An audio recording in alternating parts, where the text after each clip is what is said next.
Big ബോസിന്റെ ഏറ്റവും കൃത്യം വോട്ടിംഗ് റിസൾട്ട് അറിയാൻ വേണ്ടി മറക്കാണ്ട് CS റോക്കസ് എന്ന് പറഞ്ഞ ചാനൽ സബ്സ്ക്രൈബ് ചെയ്ത് വെച്ചേക്കുക കേട്ടോ. അപ്പൊ നമുക്ക് എന്തായാലും ലൈവ് വോട്ടിംഗ് റിസൾട്ട് പരിശോധിക്കാം. എന്തായാലും സായി പണപ്പെട്ടി എടുത്ത് പുറത്തായതുകൊണ്ട് തന്നെ ഈ വോട്ടിംഗ് റിസൾട്ട് സായി ഉണ്ടാവില്ല കേട്ടോ. ബാക്കിയുള്ളവരുടെ വോട്ടിംഗ് റിസൾട്ട് നമുക്ക് എന്തായാലും പരിശോധിച്ചേക്കാം. ഒന്നാം സ്ഥാനം ജിൻഡോ ആണ്. വമ്പിച്ച മുന്നേറ്റത്തോടെ 1,30,112 വോട്ടുകൾ ലഭിച്ചുകൊണ്ട് നമ്മുടെ ജിൻഡോ ഒന്നാം സ്ഥാനം കരസ്ഥമാക്കിയിട്ടുണ്ട്. രണ്ടാം സ്ഥാനത്തിലൂടെ പറന്നെത്തുന്നത് അർജുനാണ്. 1,17,230 വോട്ടുകൾ അർജുൻ കരസ്ഥമാക്കിയിട്ടുണ്ട്. എന്തായാലും അർജുന്റെ വമ്പിച്ച മുന്നേറ്റം തന്നെ പറയാം. ജാസ്മിനെ കടത്തി വെട്ടിക്കൊണ്ട് തന്നെയാണ് രണ്ടാം സ്ഥാനം അർജുൻ സ്വന്തമാക്കിയുള്ളത്. വളരെ ചുരുക്കം വോട്ട് ലഭിച്ചുകൊണ്ടാണ് അർജുൻ രണ്ടാം സ്ഥാനം കരസ്ഥമാക്കിയുള്ളത്. അതേസമയത്ത് ജാസ്മിൻ മൂന്നാം സ്ഥാനമാണ് കരസ്ഥമാക്കിയിട്ടുള്ളത്. 1,17,780 വോട്ടുകൾ നമ്മുടെ ജാസ്മിൻ സ്വന്തമാക്കിയിട്ടുണ്ട്. വമ്പിച്ച മുന്നേറ്റമൊന്നും ഇല്ലെങ്കിലും ആദ്യം തൊട്ട് ഇന്ന് വരെ ഒരേ സ്ഥാനത്ത് നിലയുറപ്പിച്ചു പോയിക്കൊണ്ടിരിക്കുന്നത് സിജോ ആണ്.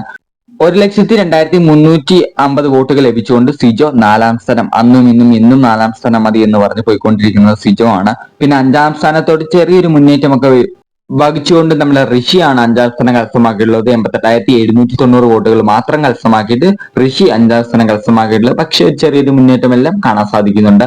ആറാം സ്ഥാനം കരസ്ഥമാക്കിയുള്ളത് ശ്രീതു ആണ്. തമിഴ് ഫാൻസിന്റെ അല്ലെങ്കിൽ തമിഴ് ബിഗ് ബോസിന്റെ ഫാൻസിന്റെ സപ്പോർട്ടും കൂടെ കിട്ടി തുടങ്ങി എന്ന് തന്നെ പറയാം. ശ്രീധുവിന് ആറാം സ്ഥാനം കരസ്ഥമാക്കാൻ സാധിച്ചിട്ടുണ്ട്. എന്തായാലും 86,107 വോട്ടുകൾ ലഭിച്ചുകൊണ്ടാണ് ആറാം സ്ഥാനം ശ്രീധു കരസ്ഥമാക്കിയിട്ടുള്ളത്. എന്തെന്നാലും ഒരു ഡേഞ്ചർ സോണിൽ തന്നെയാണ് ശ്രീധുവും തുടർന്ന് പോയിക്കൊണ്ടിരിക്കുന്നത്. പിന്നെ ഏറ്റവും ലാസ്റ്റ് നോറയാണ് നിൽക്കുന്നത്. 73,100 വോട്ടുകൾ മാത്രമേ നമ്മുടെ നോറയ്ക്ക് ലഭിച്ചിട്ടുള്ളൂ. അതുകൊണ്ട് തന്നെ ഈ ആഴ്ച നോറ തന്നെയായിരിക്കും ബിഗ് ബോസ് വീട്ടിൽ നിന്ന് പുറത്തു പോകാനുള്ള ഏറ്റവും കൂടുതൽ സാധ്യത എന്ന് തന്നെ തോന്നുന്നത്. പണപ്പെട്ടി വെക്കുമ്പോൾ എന്തായാലും നോറ എടുത്തിട്ട് പോവുകയാണെങ്കിൽ നോറയ്ക്ക് നല്ലൊരു ഇമേജും അതുപോലെ തന്നെ കുറച്ച് കയ്യിൽ പൈസയൊക്കെ നിൽക്കാൻ ചാൻസ് ഉണ്ട്. നോറ വിവരത്തോടെ അങ്ങനെ ചെയ്യുവാണെങ്കിൽ നോറയ്ക്ക് ഭാഗ്യം തന്നെ പറയാം. എല്ലാരും പറയുന്നത് ഇപ്പൊ ഋഷി പണപ്പെട്ടി എടുത്തിട്ട് പോയിട്ടുണ്ടെന്നാണ്. എന്താ സത്യാവസ്ഥ എന്ന് വ്യക്തമായിട്ട് നമുക്ക് അറിഞ്ഞുകൂടാ. അപ്പോൾ ഈ ആഴ്ച എന്തായാലും എവിക്ഷൻ ഉണ്ടെങ്കിൽ നമ്മുടെ നോറ തന്നെയായിരിക്കും പോവുക എന്ന് തന്നെയാണ് ഞാൻ പറയുന്നത്. അപ്പോൾ ഇതുപോലത്തെ ബിഗ് ബോസ് റിലേറ്റഡ് ആയിട്ടുള്ള വോട്ടിംഗ് അപ്ഡേറ്റ്സ് ലഭിക്കാൻ വേണ്ടി മറക്കാണ്ട് ഈ ചാനൽ സബ്സ്ക്രൈബ് ചെയ്ത് വെക്കാം.